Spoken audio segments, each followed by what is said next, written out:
Pemirsa, perdagangan saham di Bursa Efek Indonesia baru saja ditutup. Kita akan membahas selengkapnya bersama dengan MNC Sekuritas. Ya, IHSG ditutup melemah 0,8% ke level 6.868. Untuk membahas prospek IHSG sudah bersama kami, tergabung melalui sambungan Zoom ada Herditya Didit Wijaksana, analis MNC Sekuritas. Mas Didit, selamat sore. Halo, selamat sore, Mbak. Baik, Mas Didit, IHSG meninggalkan level 6.900. Sekarang pergerakannya atau ditutup di level 6.868. Di sesi 1 nampaknya sempat terombang-ambing, Mas, IHSG kita. Nah, bagaimana memberikan gambaran ini sebetulnya? Apakah ini aksi profit taking karena sempat mencapai all time high, itu seperti apa, Mas? Oke, memang sebenarnya pergerakan IHSG ini masih sejalan dengan pergerakan bursa global ya, dan terutama di bursa Asia yang hari ini cenderung untuk bergerak terkoreksi. Dan pergerakan hari ini pun juga dipengaruhi oleh beberapa sentimen, diantaranya memang masih seputar meningkatnya kembali tensi geopolitik dari Rusia dan Ukraina, di mana memang sempat ada negosiasi namun cenderung gagal gitu ya untuk Rusia dan Ukraina. Kemudian yang kedua, di bulan Maret ini memang akan ada rencana kenaikan dari The Fed sendiri untuk perihal suku bunganya yang diperkirakan akan cukup agresif kenaikannya. Namun demikian, kalau kita bicara dari sisi teknikal, memang kemarin IHSG sempat menyentuh di level 6.099 ya, 6.996, hampir mendekati di areanya di 7.000 level psikologis berikutnya. Namun demikian, kita melihat bahwa kemarin di IHSG sendiri cenderung untuk menciptakan adanya gap yang ada, dan hari ini pun gap sudah ditutup untuk pergerakan di IHSG di hari ini. Kami memperkirakan memang ini cenderung dari aksi profit taking ataupun memang pelemahan ini masih cenderung wajar, mengingat IHSG selama beberapa hari belakangan ini memang ditarik cukup kencang gitu. Apakah ini kemudian akan berlanjut, Mas Didit, sampai dengan akhir pekan ini? Oke, untuk pekan ini memang hari perdagangan memang cenderung cukup pendek ya, karena ada 2 hari libur di mana perdagangan berarti tidak terlalu efektif sekali, dan kami melihat kecenderungannya untuk di hari Jumat gitu ya, pergerakan IHSG nampaknya akan berpeluang menguat terlebih dahulu, di mana IHSG akan menguji kembali di levelnya 6.900 hingga ke level 6.920 terlebih dahulu. Namun demikian, harap diwaspadai oleh para pelaku pasar. Ini kalau secara teknikal untuk pergerakan IHSG sudah menembus Fibo retrace 50%, maka selanjutnya IHSG masih cukup rawan terkoreksi ke Fibo retrace 61,8, yakni di area 6850 sampai ke 6800. Tetap diwaspadai akan adanya support di level 6758 untuk pergerakan IHSG.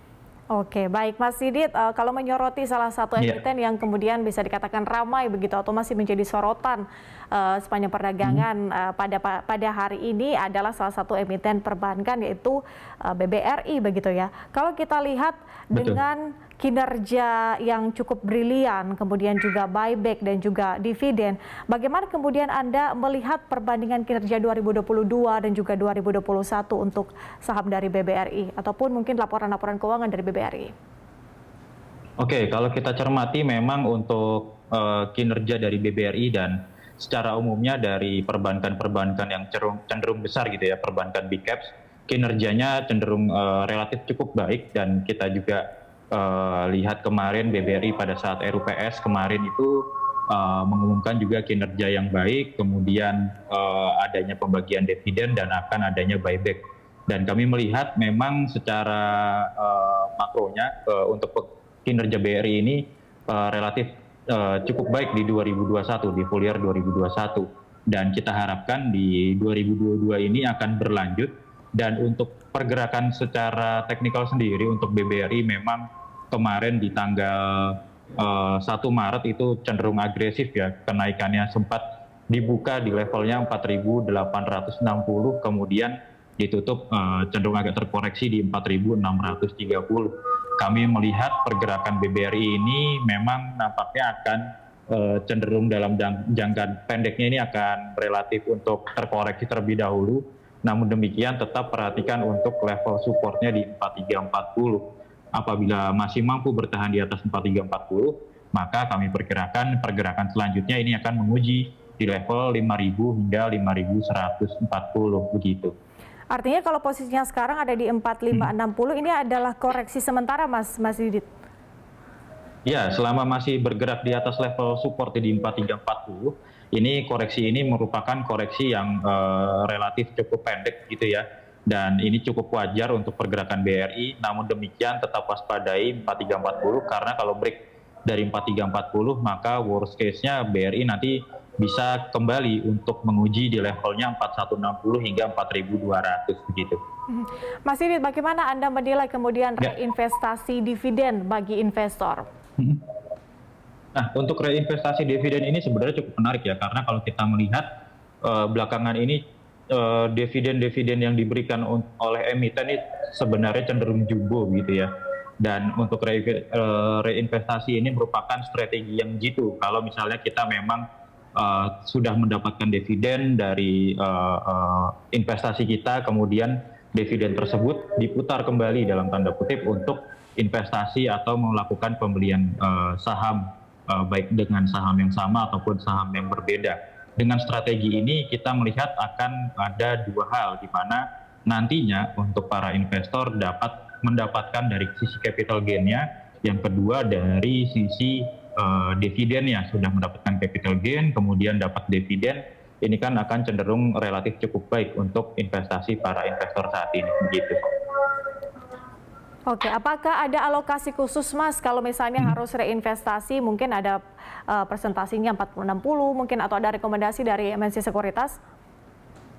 Kalau untuk reinvestasi dividen sebenarnya juga ini nanti tergantung pada pergerakan, baik pergerakan dari sisi marketnya atau pergerakan dari sisi emitennya. Apabila kita melihat memang pergerakan market atau pergerakan emitennya tidak cenderung cukup baik begitu ya, atau sedang dalam masa fase downtrendnya, akan lebih baik ini nanti reinvestasi dividennya cenderung untuk lebih besar untuk pegang cash terlebih dahulu ketimbang nanti untuk melakukan kembali pembelian saham seperti itu. Jadi porsinya nanti dapat diatur sesuai dengan fleksibilitas dari masing-masing investor dan dari kondisi market pada saat itu, begitu. Oke, melihat pergerakan emiten itu sendiri. Mas Didit, kemudian kalau kita berbicara soal ini ya, likuiditas dari bank-bank besar begitu ya, dengan tapering yang mulai dilakukan Bank Indonesia, apakah kemudian ini signifikan memangkas likuiditas bank-bank besar ataukah mungkin memang masih dalam teritori aman nih?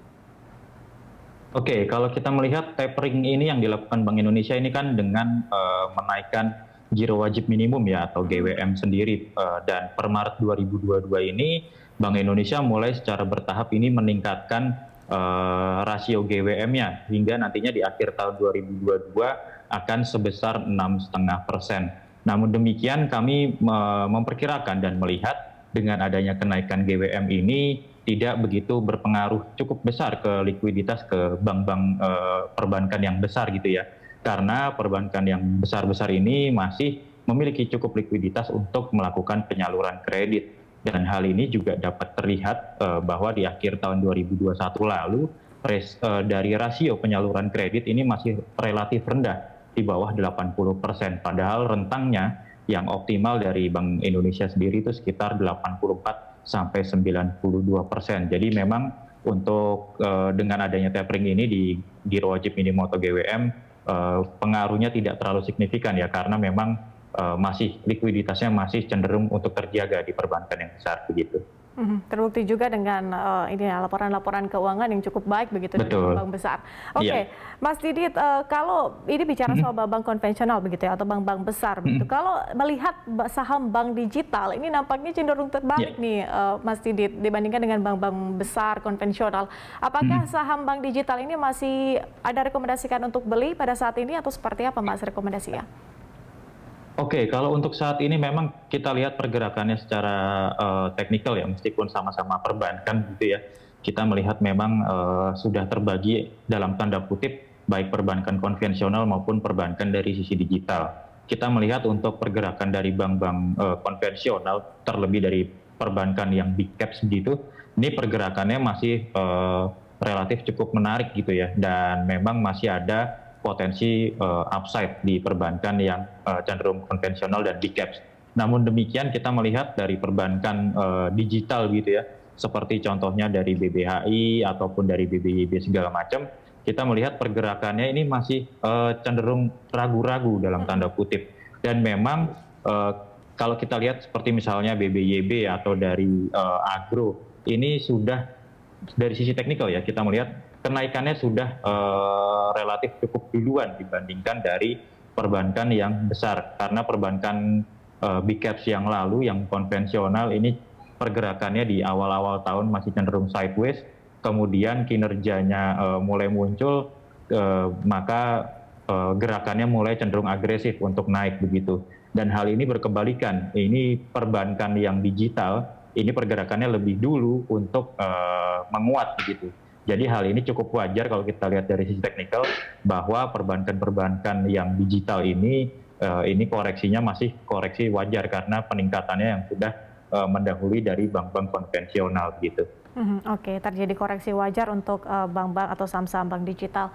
Terakhir Mas Didit, untuk perdagangan selanjutnya, rekomendasi saham apa untuk trading bagi investor?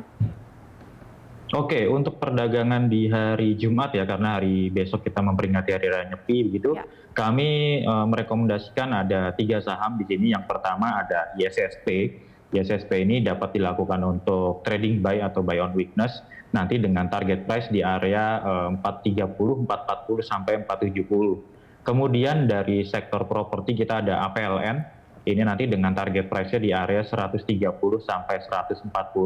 Dan dari sisi energi ya, atau dari sisi emiten batubara, kita punya Toba dengan target price di area 1.500 sampai 1.650 untuk speculation buy begitu. Baik, Mas Harditya Didit Wicaksono, terima kasih atas informasi dan juga analisis sama-sama dari Anda. Mas Didit, salam sehat Mas, kita ketemu di lain kesempatan.